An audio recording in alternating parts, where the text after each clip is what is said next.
Well, welcome to sunny Le Castellet. We are here at Paul Ricard, qualifying one with Group A, taking to the track in the Formula Regional European Championship by Alpine.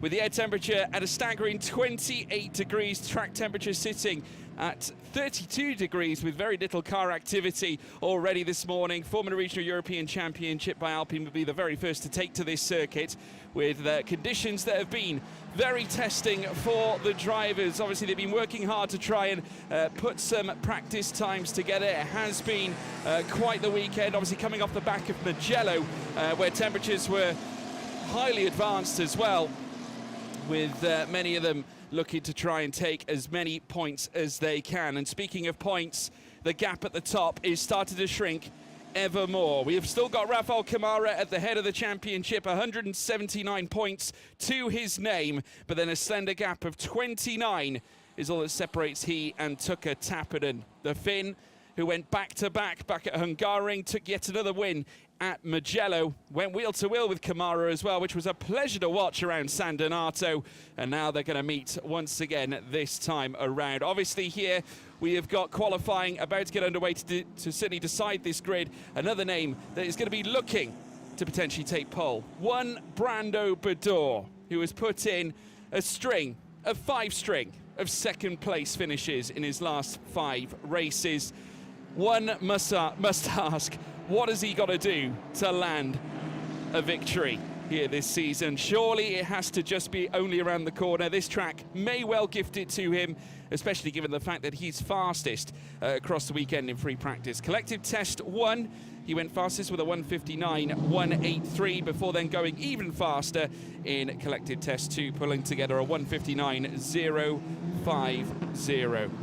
We've also got to take a look at ART as well, who are fielding this man, Alessandro Giusti, who last season took his very first Formula Regional European Championship by Alpine race win at this track, managing to pull together a huge result here. Of course, the Williams Academy driver would go on to greater success that weekend, but the former French F4 champion, who has a fellow French F4 champion, the reigning French F4 champion in Evan Gilter, alongside him at ART alike. ART themselves looking for a strong weekend here at Paul Ricard. So they're now making their way down towards turn 1. The timer, as you can see, 11 minutes and 30. And already we're getting some transponder times coming across, obviously only from the opening warm-up laps. Not that they need to be warmed up here at this point, but nonetheless, it's going to be spectacular. Obviously Trident, who have also done well in the past and have pulled together many decent talents that are formulated here at the top of the grid. Obviously we've seen Roman Belinsky in recent times going strong, but unfortunately still out with injury at this stage. But great to see them back in the fold here at Trident, and with a very strong group around them. As we look ahead to another fantastic display. Nico Lacorte I caught up with in the paddock, obviously also representing Trident, part of the Alpine Academy, and has recently taken part in the Formula Regional Oceania Championship as of this season. We caught up with him for a few comments prior to getting stuck into the weekend. There's Ivan Dominguez out on track as well, the Portuguese, racing for the Van Amersfoort team. And we're also looking for big results as well with the likes of Pedro Clero, who is certainly going strong in the, certainly where it comes down to the Rookies Championship title. Just take you through the Group 4, Group A as well, because we have got quite the list. Rafael Camara, the championship leader in red 5. You can just see him in the distance making his way through turn 10. We also have Brando Bador, as I said, looking to upgrade the P2s that he has had over the last 5 races to a P1. Alessandro Giusti, Ivan Dominguez, Noah Stromstead lines up for RPM. We do, of course, have Zachary David too, part of the R-Race GP conglomerate, Tenso Peugeot.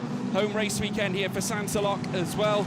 We've got Matteo De Parlo, his fellow Sansalok teammate, Ricky Liu from Trident. We then have, of course, Nico Lacorte, Kanato Lei, as well as Giovanni Maschio, Edgar Pierre, Huang Dat Sauer, as well as Yaroslav Vasalaho, Isaac Brashi, and also Alvaro Cho. Those are the the cars that line up as we see the Santalocks going wheel to wheel coming through the final corner. Just a little reminder of how the history books stack up here at this track. Of course, last season it went the way, as I said, of Alessandro Giusti in race 1, but of course we saw Andrea Kimi Antonelli take the race 2 victory following that.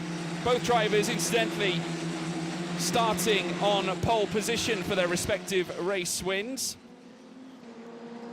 And it does help when you can put yourself at the front end, give yourself that clean air run down through towards turn 1. As we now see the Tridents mixing things up as well, heading through the first sector. Nico Lacorte just brushing wheels with his teammates, coming through the last stages of sector 1. And then, of course, the run down the Mistral straight with a chicane halfway through as well. They're still applying some heat into the tyres. The time currently at the top is Alvaro Cho's 2:16.907. Of course, quite a ways off from what we saw in collective test 1 and 2. Though speaking to plenty of the drivers, they say that tyre management is going to be crucial around this track. Not just down to the style of the circuit in itself, but also the huge weather conditions that we have here. Obviously, as the weather gets warmer, we did, of course, take a look at the heat of the track earlier on this morning. Track temperature has now risen. In fact, it's up to it is up to 33 degrees at this stage. Air temperature going up another 0.3 as well, from 28, as the cars now make their way around the final sector this time around. All eyes, of course, there's Nico Lacorte, who's his father's racing this weekend in GT3 action, so be hoping to make a good statement. Could be a good weekend for the family as a whole. They'll be hoping for that anyway. But just heard a big squeal there of the tyres. 6 minutes and 55 to go here in this Group A segment. There you can see the 33 of Cho. Now third fastest. Times coming through. Ivan Dominguez now fastest with a 2:12.684. Alessandro Giusti, previous time pole sitter. Remember, it was in the first qualifying session that he would go pole last season. He's second fastest now on a 2:13.845. 1.1 away from Ivan Dominguez, the Brazilian. Nico Lacorte up to third fastest. We have got Cho down in fourth now, with Huang Dat Sauer down in fifth place. We then have Ricky Liu in sixth.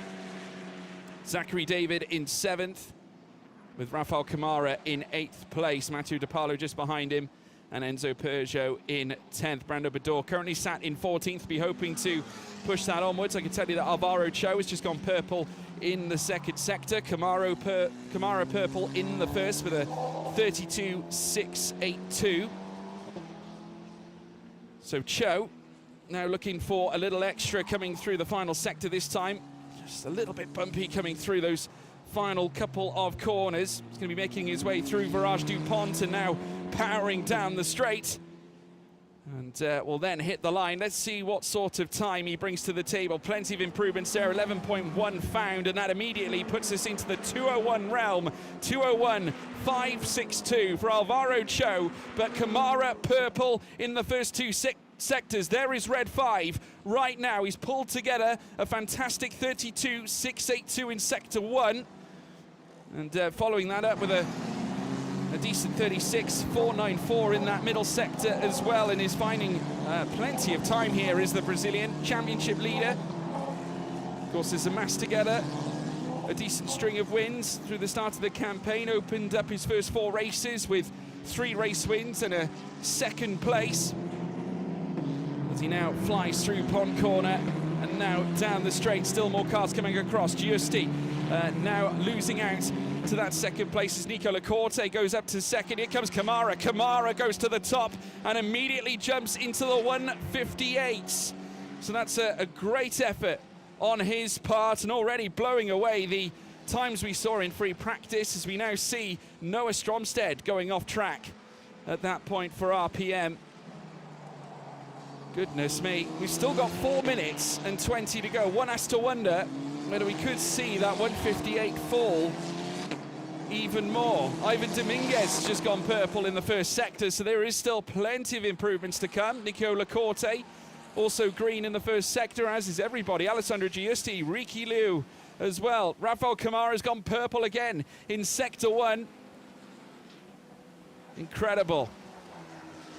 So the climax will come in the next few minutes. Ivan Dominguez forfeiting that purple first sector to Camara. But it doesn't necessarily mean to say that Dominguez is out of this one. A blistering run through the final sector could make all the difference. And you could imagine that plenty of the drivers will be fighting over that slipstream heading down the long Mistral straight. Here comes Dominguez now, coming through this next right-hander out of Bousset. And now making his way in towards the Garlaban corner. Who's a man whose results has certainly stood out here for Van Amersfoort. He's been ever improving, that's for sure. As he now heads through the final few corners here on this flying lap. Camara still, though, finding more time at this stage. Brando Bador improving. The gap's very slender as now Dominguez heads towards the line. What can he usher in here this time with just under 3 minutes to go? Goes second fastest, can't quite beat Camara's previous fastest time. Here comes Giusti. Giusti stays second. And what about Rafael Camara? Will he improve once more? He will. A 1:58.027 for Rafael Camara.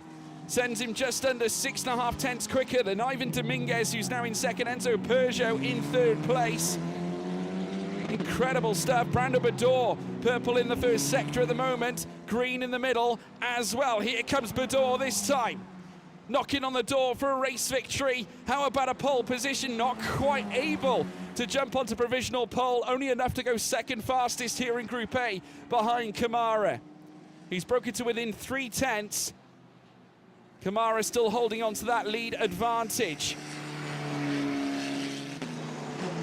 Because Camara has been successful already.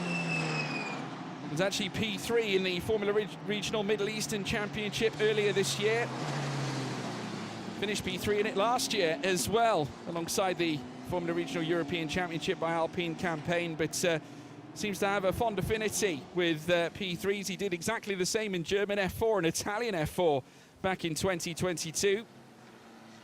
And would be a runner-up in F4 UAE as well. So like Bador to a certain extent, looking to drop this runners-up mentality when it comes to winning championships. And I must say, should he rack a decent set of results together, of course Tucker Tappinen is going to look to be his kryptonite in this case. The Finn has been sensational in his last few outings. It was fabulous to watch both Tappinen and Camara go wheel to wheel back at Mugello. But I think there's going to be more to come through towards the latter point of the season. Camara seemed in good spirits when I met him yesterday as we walked out after free practice. It was a very warm day. The drivers put in a lot of work to obviously try and maximise their team's performance, find the right setup, and at the same time lay down some decent foundation laps on the track. It certainly seems to me that Camara has come here in a good vein of form, looking to up the ante after, I must say, recent results haven't necessarily been his strongest. But has a good opportunity to right that wrong this time. Over recent seasons, Prema have been exceptionally successful. They've taken race wins over the, well, at least one over the last 2 campaigns.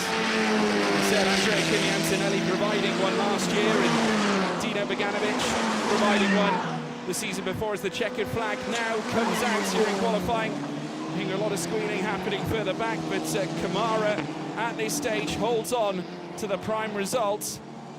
But one last chance to dance with the timer ticked to 0. Could yet cause a stir. Camara not improving here on this lap. 32.688 in that first sector. Not showing up as green here at this point, but Enzo Peugeot is. And Peugeot is fastest in the speed trap. Brando Bador has just gone purple in the first sector. So Camara might need to get his skates on here. Brando Bador started to chop at that wood, rip away at the delta. He's pulled off a 32 in that first sector, which is nigh on 3/10 quicker than Kamara in sector 1 on this lap alone. He's found 83 thousandths on Kamara's best time alike and is now pushing for more. Kamara still not improving. I think the lap is one and done for Kamara, but Bador might have a chance to knock away at it, though he's lost time in that middle sector.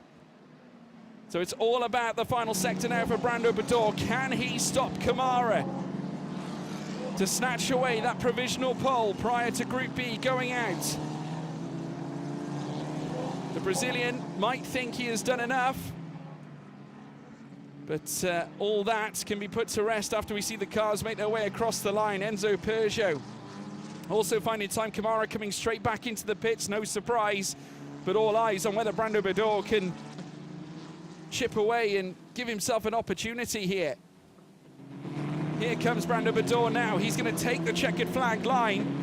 Let's see if this converts to P1 here in this session for Brando Bador, as he now streaks through towards the line, checkered flag waving, and certainly not necessarily an improvement whatsoever. Sector 3 not delivering what he would have hoped. So Rafael Kamara at this stage fastest in Group A. Incredible. So just to take you through some of the runners, we got Kamara up at the top of the timing sheets. We got Brando Bador second. We got Ivan Dominguez in third as well. Good performance for the Van Amersfoort team. Second and third in this session. Alessandro Giusti in fourth. Enzo Peugeot fifth. Nico Lacorte in sixth. Zachary David in seventh place with Matteo De Parlo in eighth. Ruiki Liu in ninth. Noah Stromsted 10th. Kanato Lei in 11th place with Edgar Pierre in 12th. Giovanni Maschio in 13th. Huang Dat Sauer in 14th with Alvaro Cho in 15th place. Further down, we then have Isaac Barashi in 16th, Yaroslav Vasalaho in 17th place. So there we have it, folks. The first times have been concluded. At the top of the timing sheets are 1:58.027. Enough to grant the fastest time here for Rafael Kamara. Obviously, that'll be the time that Group B need to beat in order to put their car on pole and for the rest of their group to form up in behind them. A little reminder of how the qualifying system works. Well, the groups are decided via championship order. So, for instance, the first placed driver in the championship will be part of Group A. The driver in second place in the championship will form in Group B. So it's Group A, Group B, Group A, Group B, all the way down through the championship. And then as we come up to race day, obviously, as the drivers make their way out for qualifying, the first group, Group A, heads out first. They'll register their times, and then the fastest time out of Group A, Group B, as Group B goes out afterwards, will be on pole, with the rest of their group forming in behind them. So there we go. That will decide, obviously, how racing is going to proceed through this afternoon. And then, of course, when it comes to race 2 tomorrow and qualifying 2, the groups are swapped. Group B will go out first and Group A will go out after. So both groups get a chance at optimal conditions and optimal track conditions, I should say. But the car's now getting ready for Group B. Now very shortly we'll see them make their way out. Rafael Kamara looking to take pole yet again. Of course, someone who has been so prudent, has come up against some very talented drivers. We speak about Andrea Kimi Antonelli, who is on the cusp of breaking in, many think, into Formula One with Mercedes in his corner. Got confirmation that the session will start at 9:21 local time. We'll keep you posted, obviously, and won't be too far away, to be honest, a couple of minutes, and we'll be back underway. But just waiting for the cars from the first session to make their way back. Then the pit lane will get busy again. But looking ahead to Group B's lineup, Tuka Tappinen, of course, at the top of it, and the Finn, who has been absolutely remarkable, has actually equalled number of race wins this season to that of Rafael Kamara. They have 4 apiece through the course of this championship, with Tappinen winning 3 of his last 4 races. Remember the 2 at Hungaroring, with 1 at Mugello in race 1 alike after he started on pole position. and that brings his career wins up to 4, as well as his season wins being amassed to 4 as well. But Kamara does have 6 wins throughout the course of his Formula Regional European Championship by Alpine career, after competing, as I said, last season with the likes of Antonelli and obviously Lorenzo Flusha, where they were looking to push the title for the Prema team. And incredible to see these new young drivers flourishing. But Group B about to get underway here at Paul Ricard for qualifying 1. And we'll see whether Kamara's time can be surpassed. But as I said, Tuka Tapinen, part of this Group B, James Wharton, and it was actually going through a bit of a surge as well after winning race 2 at Mugello. That was his first win of the season, and his first win in the Formula Regional European Championship by Alpine. It hasn't had it easy as James Wharton. Recent results haven't been ideal. Did lay claim to a couple of podiums, but had a couple of moments in Hockenheim and Spa especially, where of course he had the misfortune of having an incident, and following that was a very rough time at Zandvoort, scoring no points at all. But as Sid's now dug deep and found some of his best form, and certainly race 2 was his best form, a race win for the Prema driver.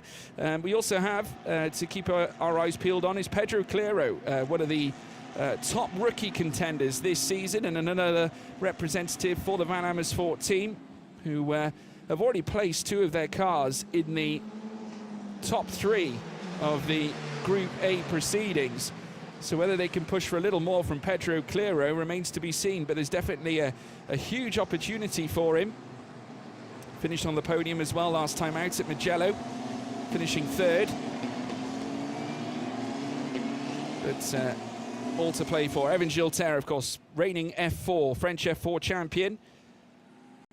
Took winners. That was his maiden career race 2 at the time. Not to mention Enzo Dellini from R-Race GP lining up here too. Of course, part of the Red Bull Junior team.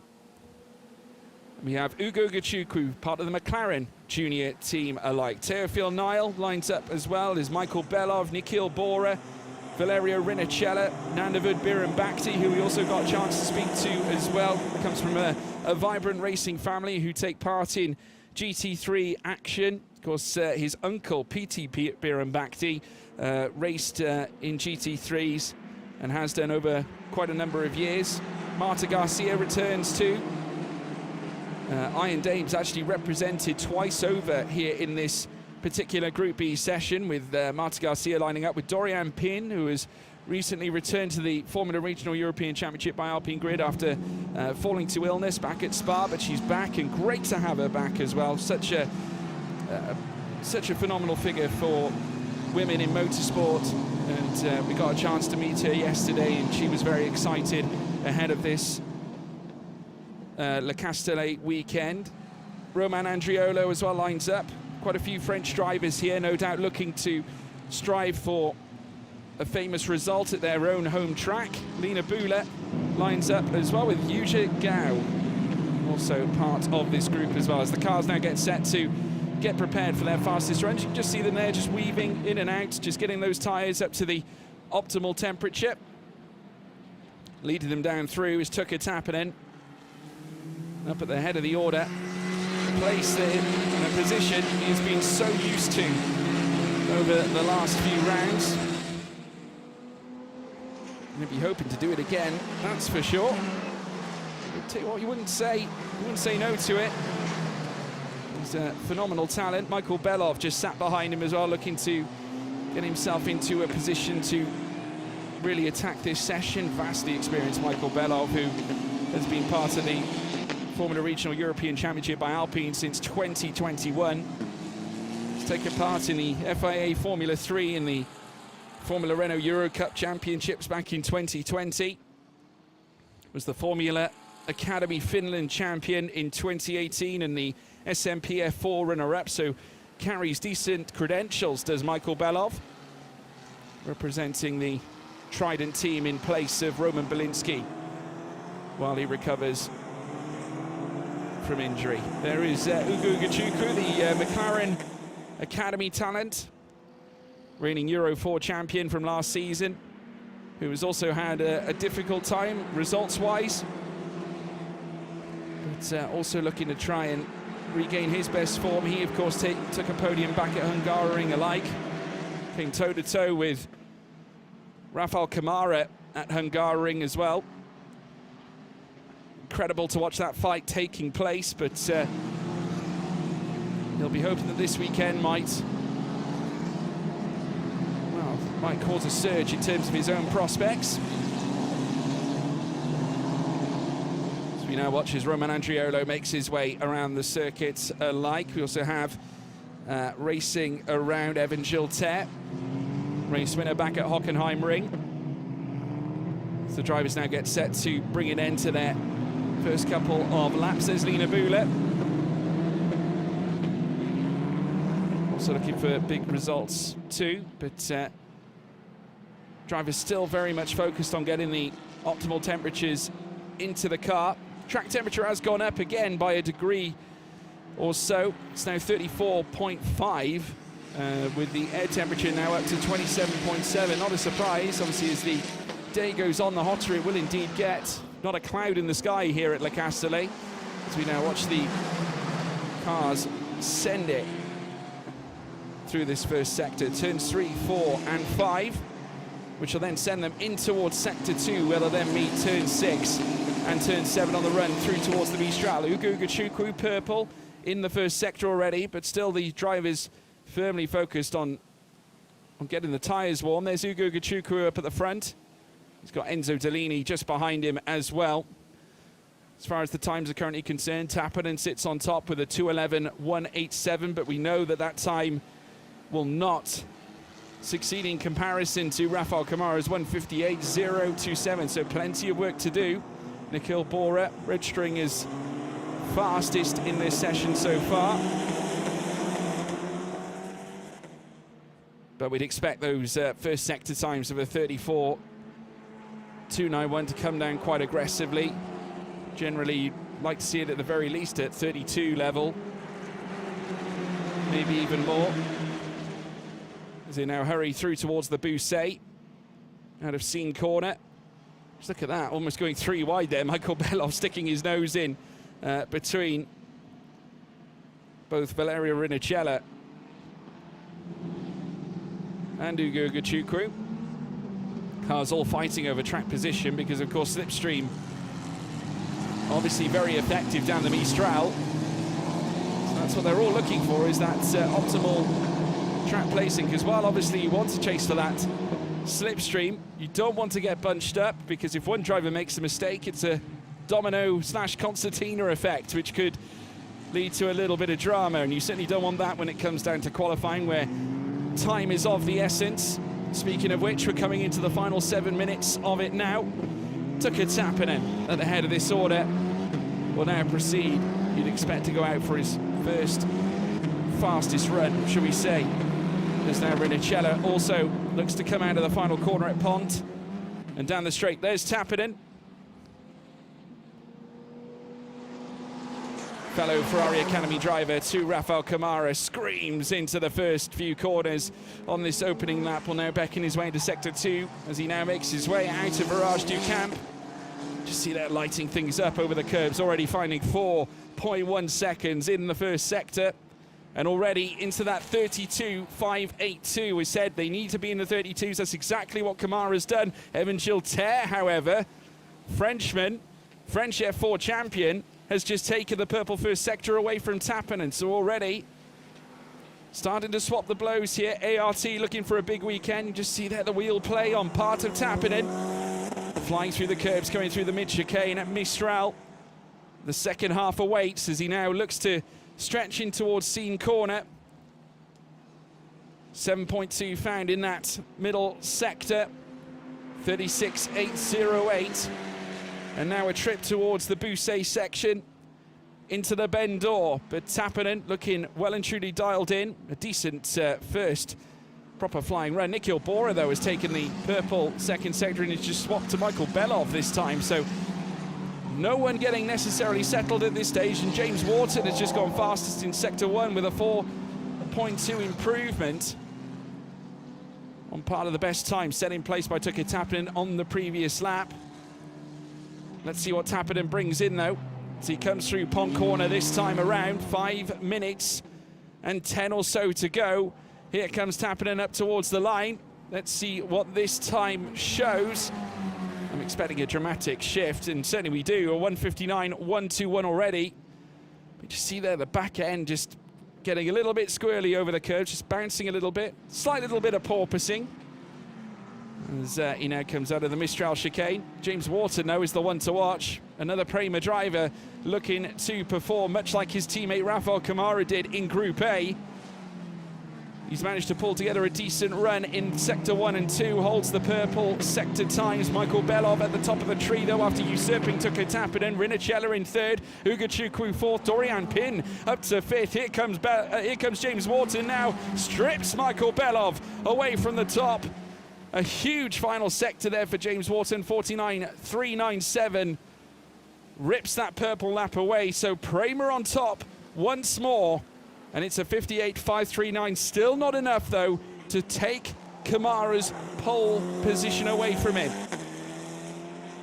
Tappinen goes fastest again. 84 thousandths improvement in that first sector on James Wharton's fastest time. So already more twists and turns to come, and I'm not just talking about Paul Ricard in itself, even though that third sector does get a bit twisty. Here comes now Tucker Tappinen through Bousset. He'll then rush up towards the bend door. Remember, 29 points is all that separates Tappinen and Camara at the top of the field. Could it be the case that these two will meet again on the front row here at Le Castellet? Still purple in the second sector is Tappinen. Would like to conclude this lap with another improvement. Let's find out what happens as he now ventures out of pond corner. The flying Finn now flies towards the line. Will he tap dance Tucker Tappinen to the top of the timing sheets? He certainly will, with a 1:58.422 getting ever closer. Here at this point to Camara's time, 58.027, remember to beat. Tappinen asking all the major questions. James Wharton maybe down to second, but he's put in 2 personal best improvements in the first 2 sectors. Michael Belov third fastest. Still holds the purple second sector, does Michael Belov. James Wharton, though, has just stripped it away. And he's working hard to try and take down Tappinen. He could yet do it as well. Here comes Wharton.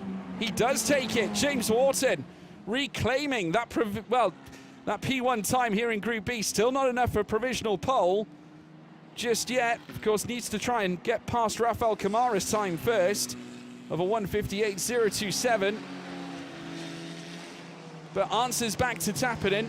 And bear in mind, we've only got 2 minutes or so to go. So time very much of the essence as far as James Wharton and Tucker Tappinen are concerned. But we have got plenty of other drivers starting to figure towards the front end. Michael Belov with a brilliant performance so far, third fastest, with Pedro Clero, top rookie in this group, ahead of Evan Gilter in fifth. But the car's now getting set with one final cool down before they get set for one more flying lap here at Paul Ricard. We've got Marta Garcia in 12th as well, with Dorian Pin just behind her. Of course, Dorian Pin setting the world alight in F1 Academy earlier on this season. Of course, that famous win back in the Saudi Arabian Grand Prix weekend with Marta Garcia as well, who is a former champion herself. Has done exceptionally well in her own right, and both representing the phenomenal Iron Dames team. Looking to dig deep now in these final moments of qualifying, as now we watch as Tucker Tappinen gets set to go again. 50 seconds to go as he now exits pond corner. Now coming down in towards turn 1 to begin yet another flying lap. He'll come through towards the Varieses. Oh, goodness me. That is Lena Bula, who's currently stuck in the pit lane. I think it's the pit lane anyway. It might be somewhere off track, not quite sure. Maybe a moment or a car problem. but will no doubt not be putting in one final run here at the end of this session. 19 seconds to go, and Tappanen's pushing as hard as he can. James Wharton's time here in this session still sits at the top, but it's not faster than Rafael Camara's. Both drivers need to find something more in order to rip pole position away, and Tappanen has just gone purple in Sector 1. He's managed to put together a 32.230. Now, can he follow up for the rest of the lap? We have got the checkered flag now out here in this session. So it all comes down to this. Can the Finn find a little bit more? Here at the end of Group B qualifying, be such a timely manner to do it in. And RACE GP, who have had success in the past, here in the Formula Regional European Championship by Alpine. Of course, Hadrian David, who is one of their Sterling drivers as well, he, of course, is here this weekend as well. Took a Tappanen faster again in that second sector, looking so mean right now. Out on track at Le Castellet. Digging deep, heading through the final sector, looking for a little bit more again to see if he can topple Camara. Could Red 5 be in jeopardy as the Finn looks to knock at that wood, chip away at the Delta, and solidify his name at the top of the timing screens? Remember, it's all about the time to beat of a 1:58.027. Can Tappanen do it as he makes his way up towards the line? Can he improve on Wharton's 1:58.3? Oh, he can. He goes faster, but not fast enough to topple Rafael Camara. It's not enough for provisional pole, though it is the fastest time here in Group B. Improvements on hand, though, for James Wharton in the second sector. It's not purple, but I'll tell you who is. Michael Belov. Purple in Sector 2 right now. Incredible. And he's just crossed the line, in fact, and has actually gone faster than Tappanen. Incredible scenes here. Michael Belov right at the very end. And James Wharton having a serious moment coming through the final sector. But an exceptional effort from Michael Belov right at the very end. A 36.385 in Sector 2 with a 49.233 in Sector 3. Not enough to go provisional pole still, but enough to topple Tappanen. What a tremendous effort on part of Rafael Camara. Very often we don't see the first group go out there and take pole position, but Camara certainly has done. What an effort from the Brazilian driver. There's Belov, who has taken the session's fastest lap. Will be on the front row of the grid, with Tappanen just behind him. Has all the makings of a fantastic race this afternoon. One I'm sure you won't want to miss, but God, that was exciting, wasn't it, folks? We, of course, did witness it back at Hungaroring, where the driver in the first group would, of course, go fastest of all and take provisional pole. Michael Belov is currently sat on top here in Group B with Tuka Tappanen in second, just behind him. James Wharton in third, Ugo Gachukwu in fourth, Pedro Clero fifth, Evan Gilter sixth, Enzo Dellini seventh, Teofil Nile in eighth, Valerio Rinicella in ninth, Roman Andriolo in 10th, Nikhil Bora in 11th, with Nandavad Biram-Bhakti in 12th, Marta Garcia 13th, Dorian Pin in 14th, Lina Bula in 15th place. We then had Yu Zhigao down in 16th. So there we have it, folks. A tremendous result for Rafael Camara. We'll see how he gets on later on this afternoon, where, of course, we go racing here at Paul Ricard.